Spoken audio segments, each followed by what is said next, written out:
What if I told you that every single day someone is reaching into your wallet and taking money out, and it's completely legal?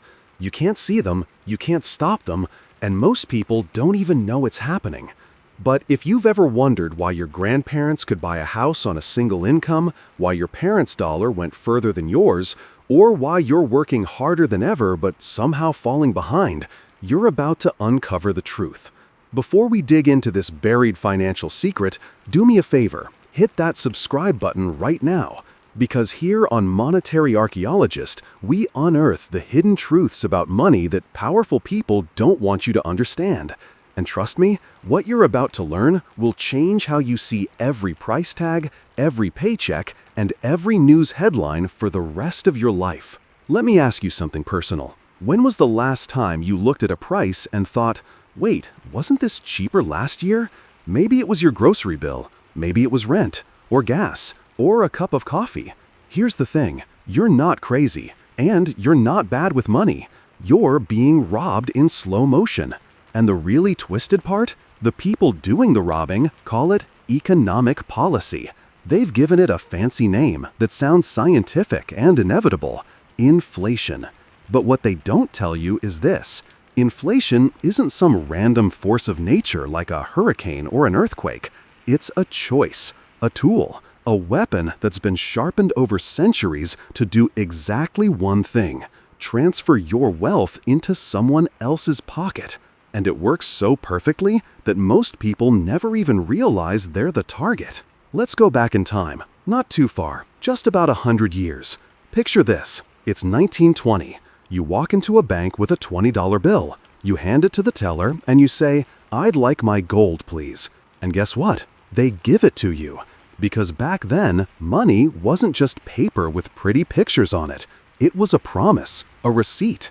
Every dollar represented actual gold sitting in a vault somewhere.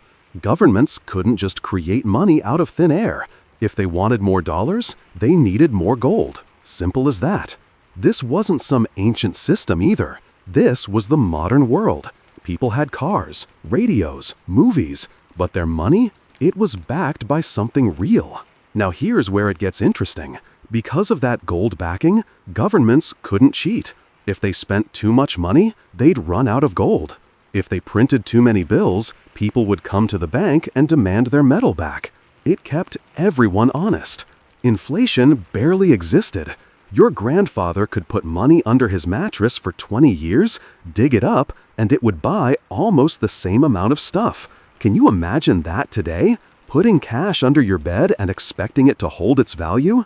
You'd lose half your purchasing power in 15 years just from inflation. And that's if inflation stays low. So what happened? How did we go from money that held its value to money that loses value by design? The answer is simple: war and debt. When World War I broke out, countries needed to spend unimaginable amounts of money. Bombs, bullets, battleships, it all cost way more than they had. Under the gold standard, they should have been forced to stop spending or raise taxes so high that people would revolt. But they found a shortcut. They started printing money anyway. Gold standard be damned. And when the war ended, they didn't go back to the old rules. Why would they? They discovered the money printer, and it felt too good to stop. Then came the 1930s, the Great Depression. Now this is where things get really interesting for our story. The economy crashed, banks failed, people lost everything. But here's the weird part: the problem wasn't inflation. It was the opposite: deflation. Prices were falling. Sounds good, right? Wrong. When prices fall, people stop spending. Why buy today when it'll be cheaper tomorrow? So nobody bought anything. Businesses collapsed. Unemployment exploded. The economy spiraled into a nightmare. And this taught governments a terrifying lesson. Deflation is worse than inflation. Much worse.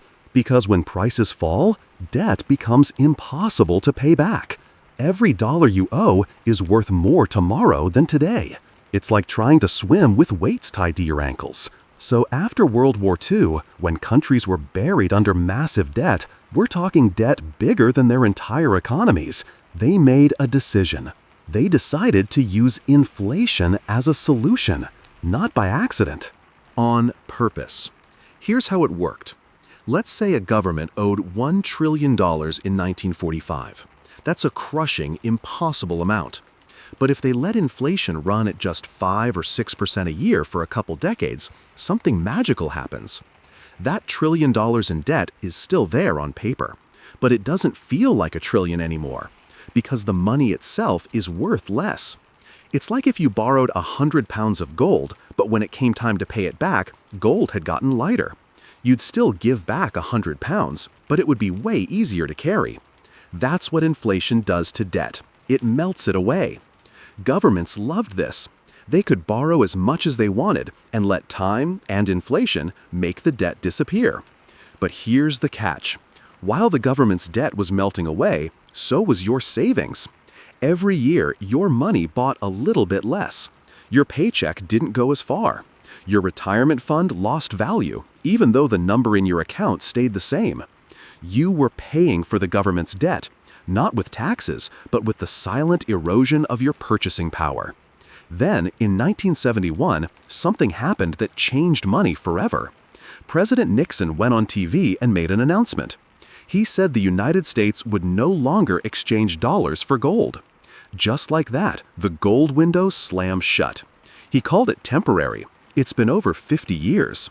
From that moment on, the dollar wasn't backed by anything except a promise, a belief, confidence. And this is when inflation transformed from a side effect into a core feature of the system. Because now, there was no limit, no gold to run out of, no vault to empty, just keyboards and ledgers and the ability to add zeros to a screen. Money became abstract. And once money became abstract, the people who controlled it gained unbelievable power. Now let me explain how this system actually works in the real world and why it makes some people richer while leaving everyone else behind. Imagine two people, Sarah and David. Sarah rents an apartment. She earns a salary. She saves a little money every month in a regular savings account. She's doing everything she's been told to do. David bought a house 5 years ago with a big mortgage. He also owns some stocks. He's in debt, but he owns assets.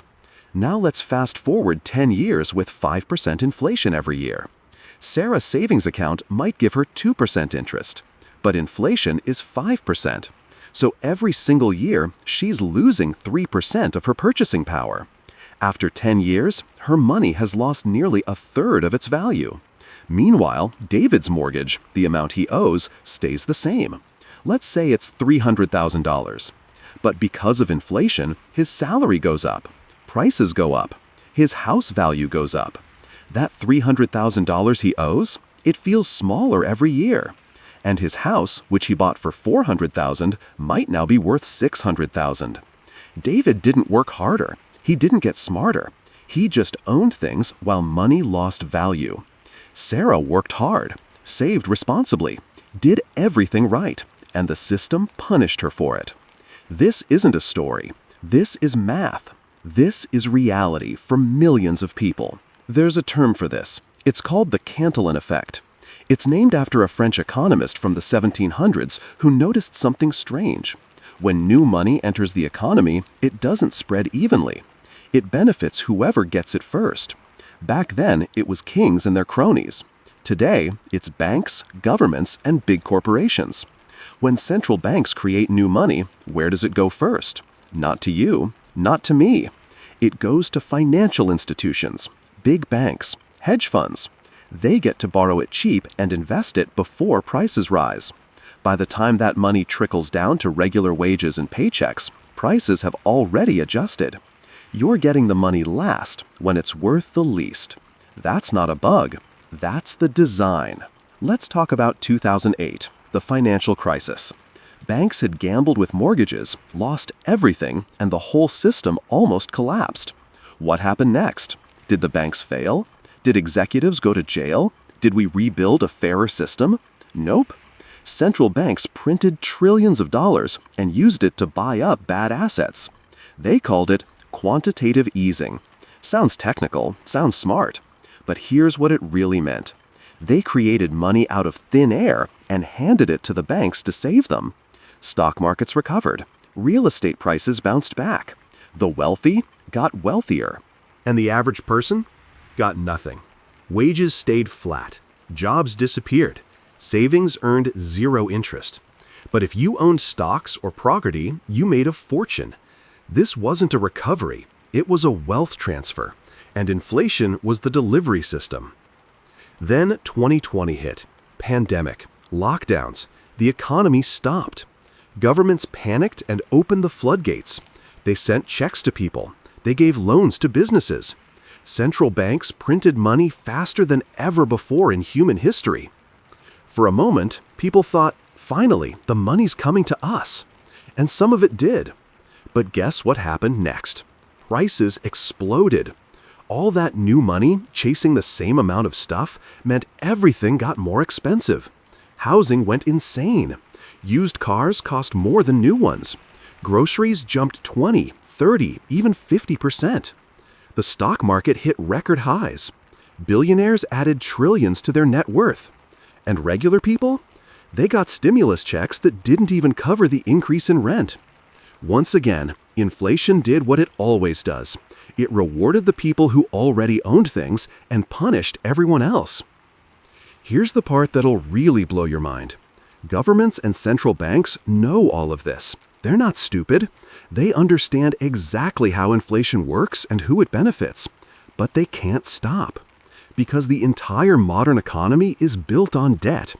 Your mortgage, your car loan, your credit cards, student loans, corporate bonds, government debt. It's all built on the assumption that money tomorrow will be worth a little less than money today. If inflation stopped, if we went back to stable money, the whole system would collapse. Debt would become unbearable. Borrowers would default. Banks would fail. So they need inflation. They target it. 2% per year, they say. Nice and stable. But 2% per year means your money loses half its value in 35 years. That's not stability. That's slow-motion theft. And they've convinced everyone it's normal. Let me tell you what really gets me. They tell you to save money, be responsible, build up an emergency fund. But then they create a system where saving money guarantees you'll lose. Your savings account gives you 1% interest while inflation runs at 5%. You're not saving, you're paying the bank to watch your money disappear. Meanwhile, people who take on debt to buy assets, houses, stocks, businesses, they get rewarded. The system literally punishes caution and rewards risk. And over time, this creates two classes of people. The people who understand the game and own assets, and the people who work for money and try to save it. Guess which group gets richer? History shows us this pattern over and over again. In Germany after World War I, hyperinflation destroyed the middle class. People's savings became worthless overnight. But the industrialists who owned factories and land, they came out fine, better than fine. In the 1970s in America, inflation was out of control. The stock market went nowhere for a decade. But real estate, gold, commodities, people who owned those got rich. In the 2010s, after the financial crisis, wages barely grew, but assets went to the moon. Every single time, the pattern is the same. Inflation punishes people who hold cash and rewards people who hold assets. It's the most reliable wealth transfer in history. So what do we do about it? First, you have to understand what money actually is in this system. It's not a store of value anymore. It's not something you can trust to hold its worth. It's a tool. And if you don't learn to use it correctly, it'll be used against you. That means you can't just save your way to wealth anymore. Not in this system. You have to think like the people who benefit from inflation. Own things. Real things. Things that hold value when currency doesn't. Real estate, stocks, businesses, even gold or Bitcoin. Anything that can't be printed into existence. Because here's the secret they don't teach you in school. The rules of money changed in 1971, but nobody updated the advice. Your parents and grandparents could save their way to security. You can't. Not because you're doing something wrong, but because the game changed. And here's the most important thing to understand. This isn't going to stop. Inflation isn't a bug that'll get fixed. It's a feature. It's how the system survives. Governments need it to manage their debt. Banks need it to keep credit flowing. The wealthy need it to grow their assets. The only people who don't need inflation are the ones it's taking from. And unfortunately, that's most of us. But knowledge is power. Once you see how the system works, you can position yourself on the winning side. You can stop playing defense and start playing offense. You can stop letting inflation steal from you and start making it work for you. Look, I know this is heavy stuff. It's not fun to realize that the money in your pocket is designed to lose value. It's not comfortable to learn that the system isn't built for your success. But here's the thing. Our ancestors buried treasure because they understood something important. Real wealth isn't paper. It's not promises. It's not numbers on a screen. Real wealth is things that hold value across time. And that's what we do here on Monetary Archaeologist. We dig up the buried truths about money, the secrets hidden in history, the patterns that repeat every generation.